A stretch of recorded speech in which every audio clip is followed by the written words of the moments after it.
Let's look at the question, top k frequent element. We are given an integer array names and an integer k, and we have to return the k's most frequent element.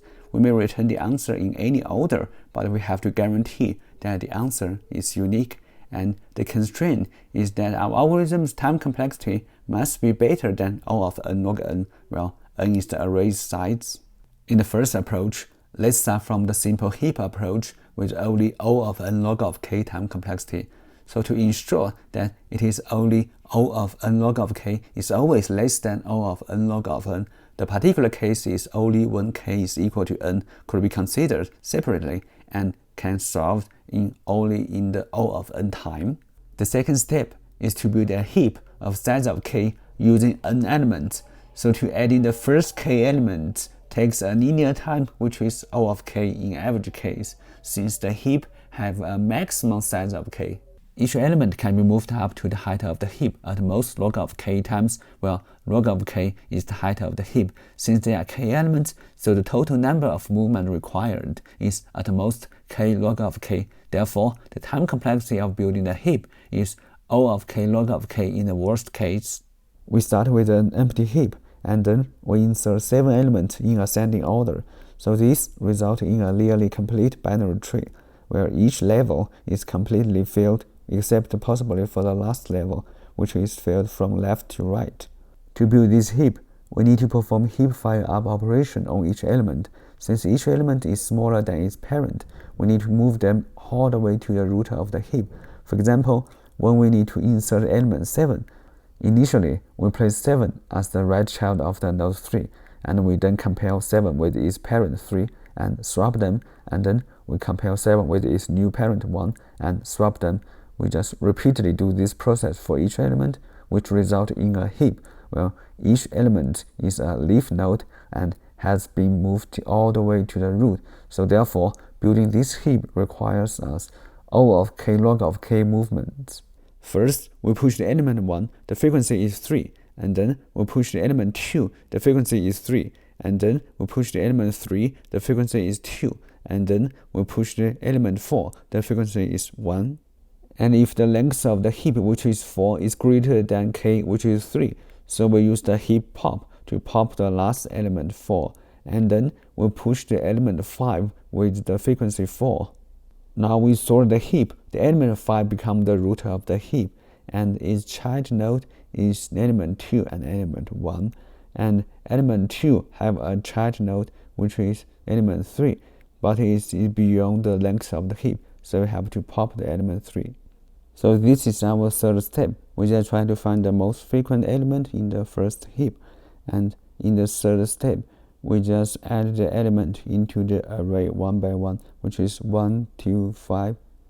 This step is to build a hash map element pointing at its frequency. In Java, we can use the data structure like hash map, but in Python, it provides a dictionary subclass counter so that we can initialize the hash map we need directly from the input array. So this step takes O of n time, well, n is the number of the elements in the list.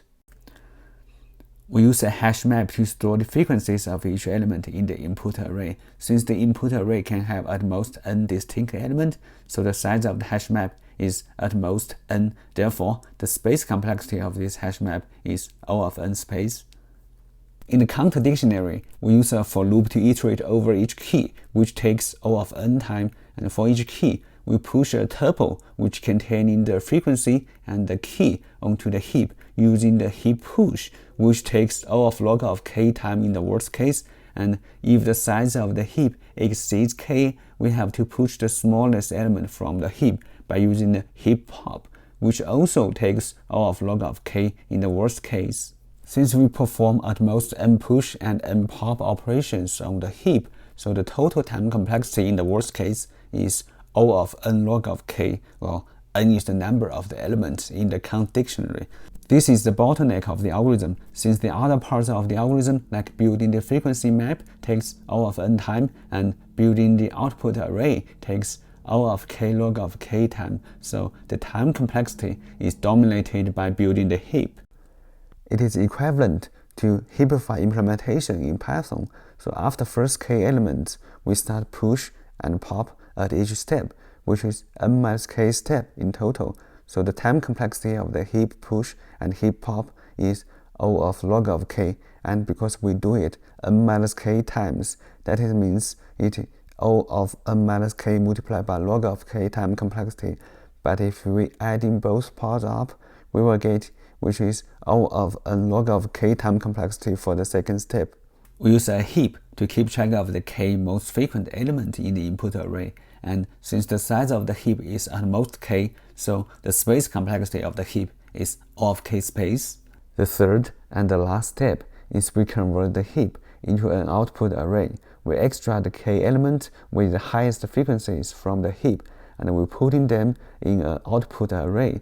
Since we want to return the k most frequent element, we can pop the smallest element from the heap k times, and each time we add in the popped element to the beginning of the output array. So this takes O of k log of k time in the worst case. Since each step we use the pop operation, which takes O of log of k time in the worst case.